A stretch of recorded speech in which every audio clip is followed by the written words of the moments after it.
buenas tardes. Vamos a presentar la validación de instrumento, una práctica de consultoría estadística para el cliente Giovanni Martín Velasco Sánchez, de la experiencia educativa consultoría en estadística, impartida por la doctora Cecilia Cruz López al 12 de diciembre de 2024.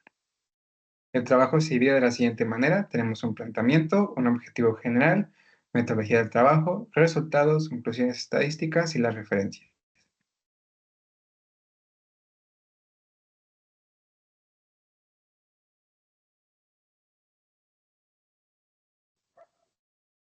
Bueno, iniciamos con el planteamiento, el cual tenemos que esta práctica de consultoría estadística va principalmente enfocada para apoyar a las respuestas obtenidas al cuestionario aplicado hacia los docentes y personal de la Secretaría del Estado de Veracruz, siendo su abreviatura la SEP, con la intención de poder validar este instrumento que nos brindará información respecto a cuáles son sus prácticas de lectura y escritura de los docentes de primaria, así como su gusto lector.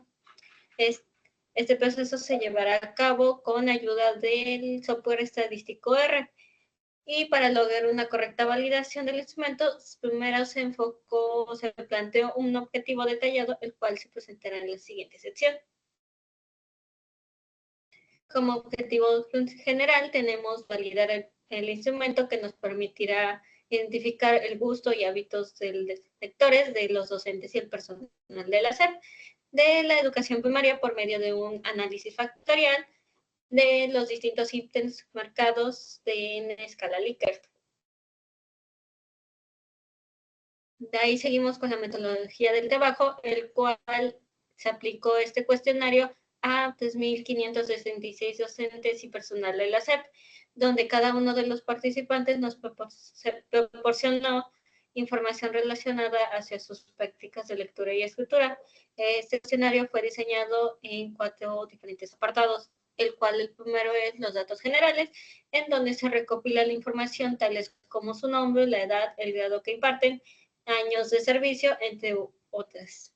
De ahí seguimos con la escala tipo Likert de 5 niveles. En este cuestionario pues, cuenta un total de 54 preguntas, las cuales está dividida en 2 diferentes apartados, el cual está de la pregunta 1 a la 39 y de la 1 a la 15. De ahí seguimos con las preguntas abiertas, que es información respecto, por ejemplo, a cuántos libros tienen en sus casas, qué lecturas suelen tener, cuánto tiempo le dedican a la lectura durante el mes, cuántos libros han leído, etc. Por último, tenemos preguntas de prioridad, las cuales son por las principales razones por las que los docentes suelen o no leer. Estas deben de estar ordenadas o debieron ordenarlas de la principal a la última razón. De ahí se les solicitó a cada uno de los participantes el cuestionario que priorizaran estas principales razones de las cuales leen o no.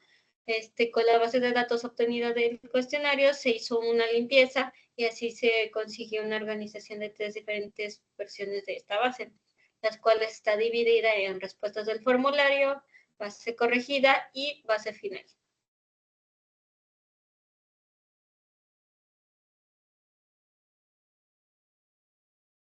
Bueno, aquí se muestran los grupos con base a cómo está dividida, con base al cuestionario conformado por los ítems, donde tenemos los gustos del lector, las prácticas lectoras, las prácticas de lectura y escritura en el aula, las lecturas académicas, la escritura académica y otras preguntas. Y aquí se muestran los resultados, que primero se realizó una muestra aleatoria tamaño 400 para los 3.566 encuestados, donde se logró tomar con la función sample, que está en la función de R, donde se especificó un vector de tamaño compromedido del 1 al 3.566, y se utilizó una semilla para establecer la reproducibilidad de los resultados. Y aquí se muestra cómo fue los resultados planteados en la siguiente imagen. Ya de una vez eso, se realizó la matriz de correlación, que es una herramienta que se utilizó para calcular las correlaciones entre cada una de las variables Likert en este caso. Entonces se muestra 3 diferentes colores. El color verde, que indica una correlación moderada y alta positiva entre los ítems. Los que están de colores morados indican una correlación negativa. Y los cuadros donde no se aprecia ningún color indican que su correlación es baja o nula. Ya después se aplicó el índice de KMO, que se utilizó para la validación del cuestionario, ya con base a los resultados adecuados para el análisis factorial y su escala de aceptación, donde se muestra el valor del KMO y su interpretación, que en este caso va de 1 a 0.9, que es una excelente para aplicar el análisis factorial, de 0.89 a 0.80, que es muy bueno, de 0.79 a 0.70, que es adecuado, de 0.69 a 0.60, que es regular, y los que son menores a 0.60 son inadecuados para el análisis factorial. Con esto en mente, el KMO obtenido para la muestra fue de 0.83, lo cual nos dice que la muestra seleccionada es muy buena para aplicar este análisis. Además, se creó un script plot que ayuda a determinar el número de factores para este. Como se puede observar, el número de factores óptimos para realizar el análisis son 3. El diseño se realizó por medio de la función FA-NR, donde se especifica el número de factores, la rotación a utilizar, que fue Varimax, y por último, el método, que fue máxima verosimilitud. Como resultado de esto, obtenemos el siguiente gráfico, donde podemos ver que los ítems en la muestra se ordenan en 3 diferentes grupos. Podemos notar que R los ordena de acuerdo a los ítems que explican más, a los que explican menos. El caso del ítem A13, podemos ver que no se está agrupando en ninguno de estos tres. Y el ítem A9 es un ítem que explica un menos 0.3, lo cual será tratado más adelante.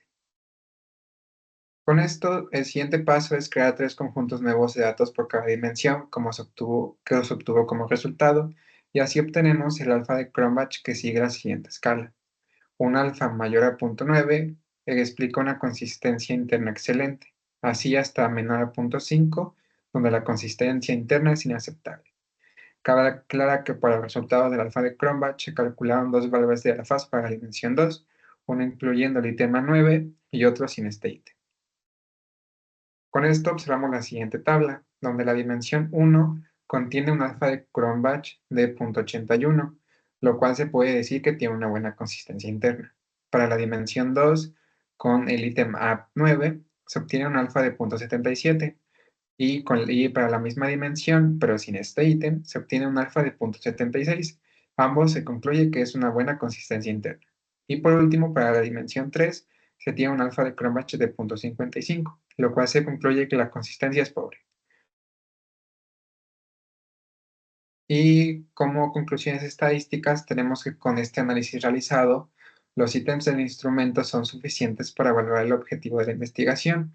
Esto debido a que el análisis factorial arroja que los ítems se pueden agrupar perfectamente en 3 dimensiones, a excepción de aquellos ya descritos, que no parecen ajustarse a ninguna de estas 3 dimensiones, por lo que podría pensarse la eliminación de su instrumento.